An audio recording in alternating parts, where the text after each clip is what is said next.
Market Mantra. Market Mantra. Market Mantra. Market Mantra. Market Mantra.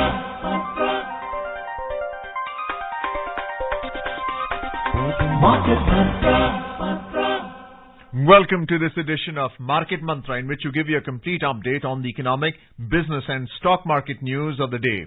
I'm Arjun Chaudhary and with me is my co-anchor in Hindi, Amrish Saxena. नमस्कार। आर्थिक खबरों के कार्यक्रम market मंत्र में आपका स्वागत है। रोज की तरह आज भी हम देश और दुनिया से आर्थिक, व्यापारिक और शेयर बाजार के ताजा समाचार आपके लिए लेकर आए हैं और हम उन पर चर्चा भी करेंगे। चर्चा के लिए आज कार्यक्रम में आमंत्रित हैं आर्थिक विशेषज्ञ A.K. भट्टाचार्य। भट्टाचार्य जी नमस्कार, कार्यक्रम में आपका स्वागत है। नमस्कार। और पहले हेडलाइंस के साथ मौजूद हैं Arjun Chaudhary. Domestic stock markets remain closed on account of the Republic Day holiday. In global markets, stocks in Asia, Europe rise and global crude oil prices jump 1% on expectation that demand will rise as China reopens. गणतंत्र दिवस अवकाश के चलते घरेलू share बाजार आज बंद रहे। दुनिया के बाजारों में एशिया और यूरोप के शेयरों में बढ़त दर्ज की गई और अंतर्राष्ट्रीय बाजारों में कच्चे तेल के मूल्य इस उम्मीद के चलते 1% बढ़े कि चीन के बाजार खुलने के बाद मांग में बढ़ोतरी होगी। In our top story, domestic equity and currency markets were closed today on account of the national holiday of Republic Day. Indian benchmark stock market indices fell 1% yesterday on the monthly F&O expiry day. Sensex declined by 773 points, 1.3%, to close at 60,205. Nifty at the National Stock Exchange fell by 226 points, 1.3%, to close at 17,891. AKB, what's your take on the market performance yesterday? We know that the futures and options expiry took place for the month. We also have the F&O expiry. You also have the budget coming up on the 1st of February. Ahead of the budget, in this interim period, why are we witnessing volatility in the markets and a fall as well? Well, one of the reasons for the decline in the domestic stock markets yesterday in particular was caused by a report by an analyst company based in the U.S. About the country's one of the country's largest infrastructure groups, the Adani Enterprises, and that report had cast some doubts about the manner in which they were conducting their businesses. Now, clearly, the stock market was responding to that negative news, although the company denied all those allegations, and the company's offer for the follow-on offer, the anchor investors think did rather well. Against a 6,000 crore offer for anchor investors, they actually got subscription for about 9,000 crore. So, while the company's attractiveness to domestic investors has not waned, but certainly the stock prices saw a decline. That was one reason. The other reason was the upcoming budget obviously has given the stock market players an opportunity to take positions, and some sort of sell-off has happened. And the third reason you mentioned about the expiry. So this is a combination of factors, and I would imagine that the markets will take a position in the run-up to the budget on Monday and Tuesday, when it will be waiting for giving its response to the budget proposals. And probably the economic survey that will be presented a day earlier will give some indication to the market what kind of stance it could take. So the budget would be a key issue. And of course, about 7 days later, you will see the Reserve Bank of India's monetary policy. So these are the two major developments that the stock market is keeping its eyes on. Globally, the Chinese economy is opening up. The U.S. job market is still quite tight. The Ukraine-Russia war continues to cause concerns, particularly to the European economies.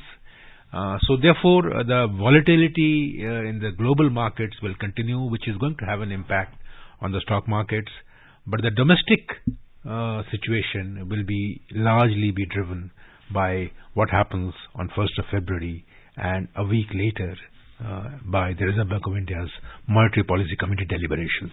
What about the factor of migrating from the T2 to T1 settlement of buy and sell transactions for those who are trading in the equity market? What is the response on the part of traders right now? Is that advantageous? It clearly should be, because instead of 2 days, it's now going to take 1 day to settle a transaction. The T+1 settlement principle that has been introduced is the India becomes the first market in the world to follow this. Clearly, this will be advantageous for investors, for even the financial intermediaries who are involved in settlement of stock transactions. The beneficial impact of this move will be seen in the days to come. The stock market has recognized it as a positive move. So some positive signals will certainly will arise out of the T+1 decision on the part of the markets regulator. And we saw Bank Nifty in particular fall by 2.5%. We know that banks have recovered from their earlier positions in terms of non-performing assets. Their net interest income has gone up because of the repo rate. The demand for credit is still very strong despite the higher rates of interest charged to the end user. Why is it that we're seeing a sell-off here? Will it recover? What does this mean for the small investor? Well, the banks are going through a particularly interesting phase. While it is true that their financial position is better, the NPA situation has certainly got healthier and healthier over the last several weeks. If you look at the latest report of RBI's Trends in Finance report, you clearly see that the overall the NPA level has come down to as low as for the public sector bank it is around 1.8, and overall the banking sector is around 3.8 or so. That's the net NPA I'm talking about. Now this is a very healthy situation to be in for any banking sector. Now what is happening in the Indian banking sector and what is causing some nervousness is the pressure on margins. Now the pressure on margins is that while the credit offtake has been good, the lending rates have risen, but there is now a pressure on the deposit rates, and also this is nudged by the central bank, the regulator, which is wanting that the benefit of higher rates on the bank's income through which their banks make by higher interest rates on lending loans should be shared with the depositors. So while we have seen the banks doing very well with higher net interest income, that pressure on raise deposit rates is probably see the banks lose some of its income, and that is being captured in the nervousness on the Nifty Bank Index. And how is that enforced? Why would the bank do it if they have an avenue to earn a profit? Is there a RBI directive to that effect? No, there is no RBI directive. The administered rates regime is gone. What happens is that when a policeman on the street tells you to drive on the right side of the road, even though there is no reason for you to deviate from it, you take that guideline or directive seriously. even though you know that the fine may be only 1,000 rupees or 2,000 rupees. In the case of banks, they know when the RBI, which is a central bank the regulator, which tells you that, listen, you better share some of your spoils with the depositors, few banks will be able to ignore it, and if they ignore it, it will be at their own cost. Bhattacharya जी, जैसे आपने high interest rate की बात की retail sector में, तो आपको क्या लगता है इसका क्या इम्पैक्ट जो कॉमन मैन है उसके ऊपर पड़ेगा? क्योंकि चाहे वो होम लोन हो या वो हाउसिंग लोन हो, सब जगह उसका एक एडवर्स, तो इसका ऐसा तो नहीं है कि इसका अल्टीमेटली मैन्युफैक्चरिंग सेक्टर पे कोई एडवर्स इम्पैक्ट पड़े? नहीं, आपकी जो शंका जो है उसमें थोड़ा जरूर सब्सटेंस तो जरूर है, पर मुझे ऐसा प्रतीत होता है कि जो डिपॉजिटर्स जो हैं वो इस वक्त थोड़े खुन्न हैं, वो उनको जो सेविंग्स रेट में जो बढ़ोतरी होनी चाहिए थी वो नहीं हुई है जी।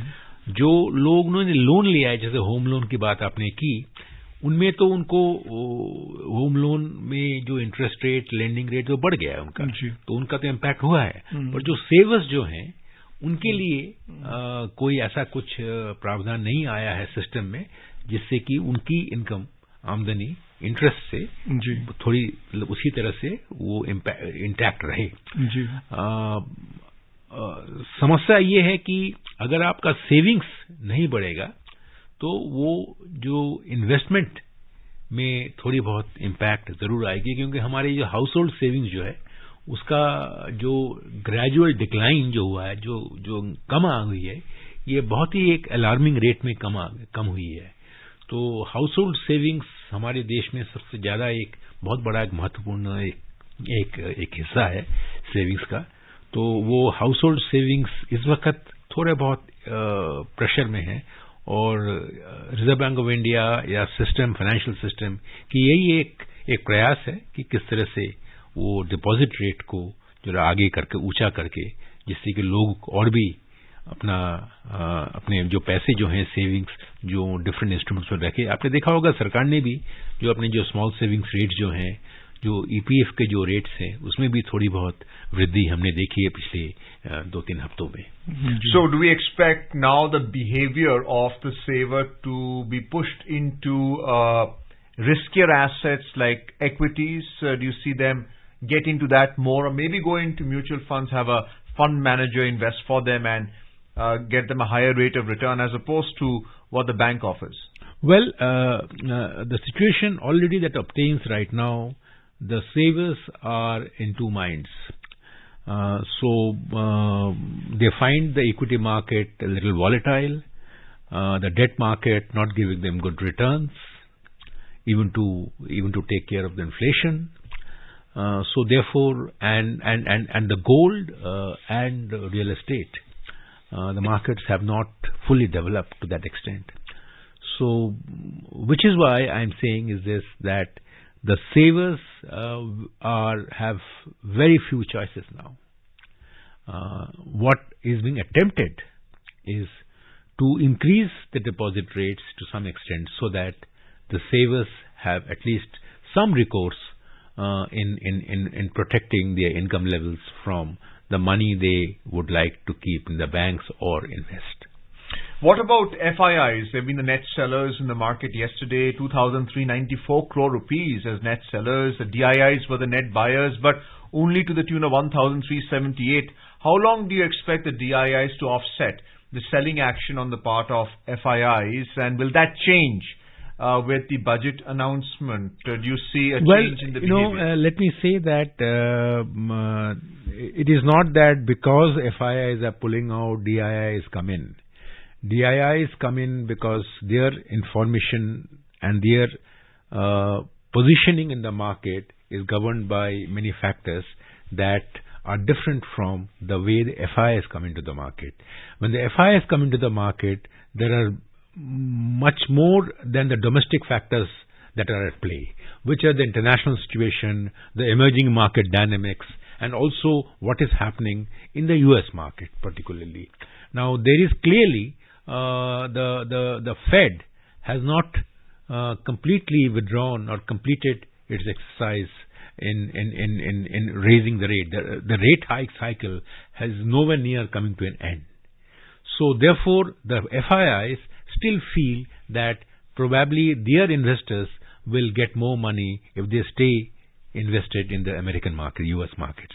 So till that happens, and I don't see that the FIIs coming back to the Indian market in a big way. But of course, we are talking about the aggregate numbers. In selective stocks, everything, you will see FIIs coming in and investing in specific stocks that give them more returns. But at an aggregate level, I don't see FIIs coming back to India in a big way till the attraction of the US market does not subside. In other words, till the Fed starts the process of ending its rate hike cycle, I don't see the FIIs plowing in money beginning very soon. We're seeing Nifty Metal, it fell marginally by 0.21%. But why is it that we're seeing a recovery in the metal stock prices? Is it something to do with the commodity prices? Have they gone up? What about the profitability of metal companies as compared to Nifty Bank, which fell? But Nifty Metal has been on the rise. Why? Well, one of the reasons is that the infrastructure sector, the manufacturing sector, is seeing some sort of revival. If you look at the latest IIP number, you will see that how the manufacturing sector and the construction sector, the consumer durable sector, they have really bounced back. And even though the overall the GDP numbers on these construction thing is fairly stable, I would say that coming out of the COVID cycle, there is a lot that catch up is likely to take. The catch up advantage will likely to accrue to the sectors that consume metals and commodities. So I do think that the commodity prices as well as the metal prices will see elevated levels and will give the investors and the companies better returns, which is why the metal index is seeing an increase. So what about the third quarter results? To what extent are they driving buying behavior in our markets, both from DIIs and the small investors? Are they taking a hit in terms of buying in right now? What would you advise, especially with fundamentals, if your third quarter is good? Third quarter is not going to be as good as the second quarter. There is a slowdown effect already showing. The margin, the operating margins have seen a decline. If you take out the banking and the financial sectors, which are still doing better, the other sectors are not doing well at all compared to the second quarter and the first quarter. So I don't see that earnings-led price recovery is going to be seen in the non-banking, non-financial sectors right now. So the investors should remain cautious in depending on where they should invest, which companies should they invest. If a company is got sound financials, sound business model, got a demand situation which is fairly under control, the investors can go in. But in general, I think investors should remain cautious as far as the industrial corporate sector results based on the third quarter results that you're talking about.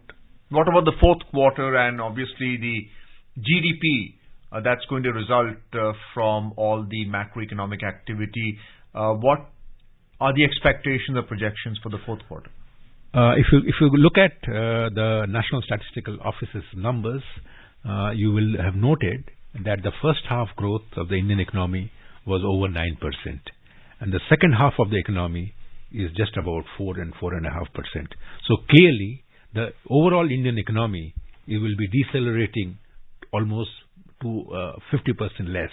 So over plus 9% in the first half and 4.5% in the second half. So if the Indian economy activity is any indication, so you cannot expect the corporate sector, the earnings and everything, which contributes to this overall economic growth to be that much higher. So to expect the fourth quarter to come and rescue the investor sentiment is probably a bit too early to say. और चलते हैं Asia के बाजारों का हाल भी जान लेते हैं। एशिया के अधिकांश बाजारों में कल बढ़त का रुख रहा। जापान का निकेई स्थिर रहा। हांगकांग में 3 दिन के नववर्ष अवकाश के बाद बाजार खुलने के पहले दिन आज हैंगसेंग इंडेक्स 2.4% बढ़ा। दक्षिण कोरिया के कोस्पी में 1.6% और सिंगापुर के स्ट्रेट्स टाइम्स इंडेक्स में 0.7% की बढ़त दर्ज की गई। चीन का शंघाई कंपोजिट इंडेक्स नववर्ष अवकाश के चलते बंद रहा। यूरोप में दिन के कारोबार में लंदन के फुटजी में 0.2% की बढ़त दर्ज की गई। फ्रांस के कैक में 0.7% और जर्मनी के डेक्स में 0.3% की बढ़त दिखाई दी। भट्टाचार्य जी, जैसा कि एशिया के बाजारों की हाल अगर हम देखें, हालांकि चीन में और जो नववर्ष है उनका उसकी वजह से बाजार बंद है, बट अदरवाइज एक अच्छा सेंटीमेंट है और एक बढ़त का रुख रहा है। तो चीन का बाजार खुलने के बाद आपको क्या लगता है कि ओवरऑल एशिया के बाजारों में एक हमें बढ़त दिखाई देगी? आप एकदम सही रास्ते में आपने जो कहा। जो चीन की जो लेटेस्ट जो कोविड नंबर्स जो दिख रहे हैं और कोविड का जो इन्होंने जिस तरह से इनिशियली लगा कि चाइना जरा लुढ़क रहा है, पर पिछले 1-2 हफ्ता में हमने देखा कि चाइना ग्रेजुअली अपने कोविड को संभालने में काफी सफल रहे हैं और उससे उनका इकोनॉमी के जो एक्टिविटी, जब इकोनॉमी रीओपन करेगी ये हॉलीडेज के बाद, मैं समझता हूं कि वो जो मार्केट में अपनी पूरी तेजी से आएंगे। और बहुत लोगों का मानना है कि अगर 2023 का परफॉर्मेंस उनका जरूर बेहतर रहेगा।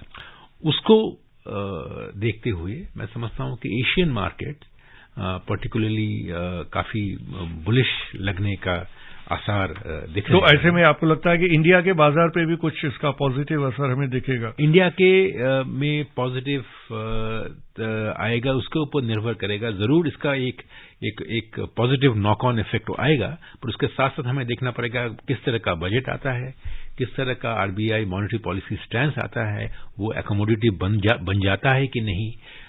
और तीसरी बात ये होगी कि किस तरह से हमारी जो चाइना +1 स्ट्रैटेजी जो ग्लोबली जो है कि जैसे एप्पल जैसे कंपनियां, बहुत सारे चाइनीज कंपनियां भी हमारे देश में उनको इन्वेस्टमेंट करने का एक परमिशन दिया गया है। वो लोकल मैन्युफैक्चरिंग एक्टिविटी में कितना बढ़ावा हम देखेंगे, कितनी वृद्धि देखेंगे, उसके ऊपर भी काफी इंडिया का बेनिफिट निर्भर करेगा। जो ग्लोबल जो असेसमेंट जो है कि लोग कह रहे हैं कि चाइना से जो कंपनियां बाहर निकल के आ रही हैं वो पहले वियतनाम जा रही हैं और फिर ये इंडिया में आ रही हैं। तो इंडिया को अगर जल्द से जल्द अगर ज्यादा अट्रैक्टिव स्पॉट बन सके तो मैं समझता हूं कि जो आप जिसकी बात कर रहे हैं उसका एडवांटेज और भी जल्दी मिलेगा। जैसा आपने कहा कि ये बात सच है कि वियतनाम जाती हैं उसके बाद इंडिया आती हैं, तो आपको क्या लगता है किस तरह के रिफॉर्म्स चाहिए इंडिया में उन कंपनियों को अट्रैक्ट करने के लिए? 2-3 जो पॉलिसीज सरकार ने शुरुआती दौर में की हैं वो पॉलिसीज को कंटिन्यू करना पड़ेगा। जैसे कि आप इंसॉल्वेंसी एंड बैंक्रप्सी कोड जो है वो बहुत बड़ा इंपॉर्टेंट रिफॉर्म है। जीएसटी का भी रिफॉर्म अच्छा है। लेबर रिफॉर्म केंद्र सरकार ने तो चालू कर दिया है, पर स्टेट लेवल में अभी उसका पूरी तरह से उसका क्रियान्वयन अभी तक नहीं हुआ है। उसका इम्प्लीमेंटेशन में काफी आ रही है। जो हमारी जो स्किल लेवल जो है, जो तकनीकी शिक्षा का जो हमारी जो एक सप्लाई जो है वो वर्कफोर्स की, उसमें भी हमें देखना पड़ेगा किस तरह से हम ज्यादा तकनीकी शिक्षा से कैपेबल लोग, क्योंकि अगर मैन्युफैक्चरिंग सेक्टर में देखेंगे तो हमें ये तकनीकी शिक्षा का बहुत बड़ा ध्यान देना पड़ेगा। आईटीआई जैसे इंस्टीट्यूट हम और भी कैसे तैयार कर सकते हैं। तो उसका भी देखना पड़ेगा. सो ये सारे रिफॉर्म जो हैं बुनियादी सुधार हैं, ये बहुत जरूरी होंगी. Moving on to the US stock markets, the Dow Jones Industrial Average inched up just 10 points to 33,745. The S&P 500 ended flat at 4,106, and the Nasdaq Composite Index dropped to 21 points to 11,313. What's your take on what's happening in the US right now? You mentioned about the Fed announcements playing a major role there. We're also seeing that quarterly results is having a big impact, especially on the IT sector. What's your take on the US market, both in terms of India? Well, I think the U.S. economy is going through little, I would say, uncertain times. The corporate sector is struggling with the challenges, meeting with the challenges of keeping their margins intact. And at the same time, it has caused, especially in the technology sectors, it has seen some layoffs.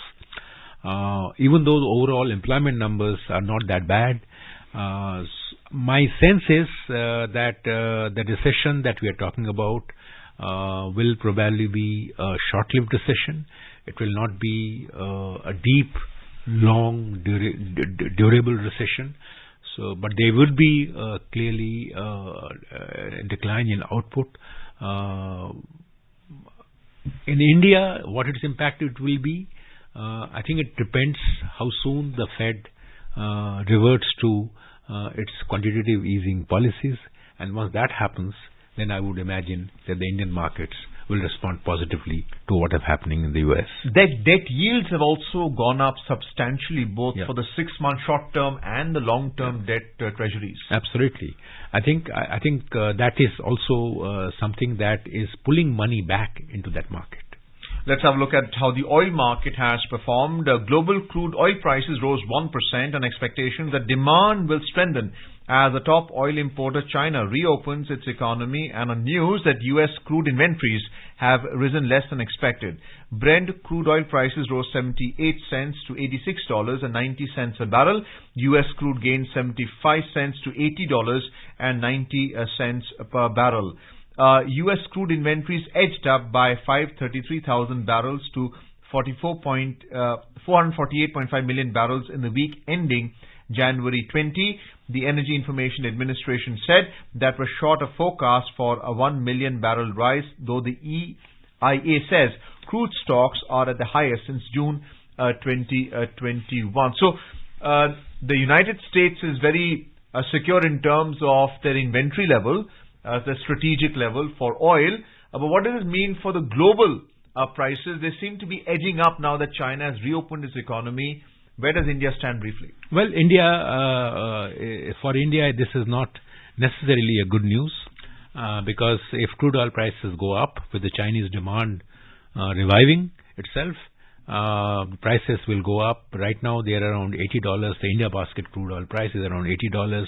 If they go beyond that level, India's budgetary management, the oil economy management, will be posed, will have some few more challenges to meet. जी, और सोने का हाल जान लेते हैं. घरेलू share बाजार आज बंद रहे, लेकिन दुनिया के बाजारों में सोना 9 महीने के उच्चतम स्तर पर पहुंच गया. निवेशकों की निगाह अमरीकी आर्थिक आंकड़ों पर बनी रही, क्योंकि फेडरल रिजर्व की नीतियों पर उसका असर पड़ने की संभावना है. न्यूयॉर्क मर्केंटाइल एक्सचेंज में गोल्ड फ्यूचर मूल्य 78 सेंट बढ़कर $1,09,046 प्रति औंस पर पहुंच गया. दिन में एक बार मूल्य $1,949 प्रति औंस पर भी जा पहुंचे. यह अप्रैल 2022 के बाद से सोने का सबसे बड़ा स्तर है. चांदी के मूल्य $23.86 औंस पर पहुंच गए. Well, AKB, thank you so much for being with us on Market Mantra and giving us your valuable views on how the market has performed yesterday and today and in the future as well. Thank you. Thank you. Thank you. And before we close, a reminder of the headlines. Domestic markets remain closed on account of Republic Day holiday. In the global market, stocks in Asia, Europe rise, and global crude oil prices jump 1% on the expectation that demand will rise as China reopens. And that's it in this edition of Market Mantra for now. Goodbye.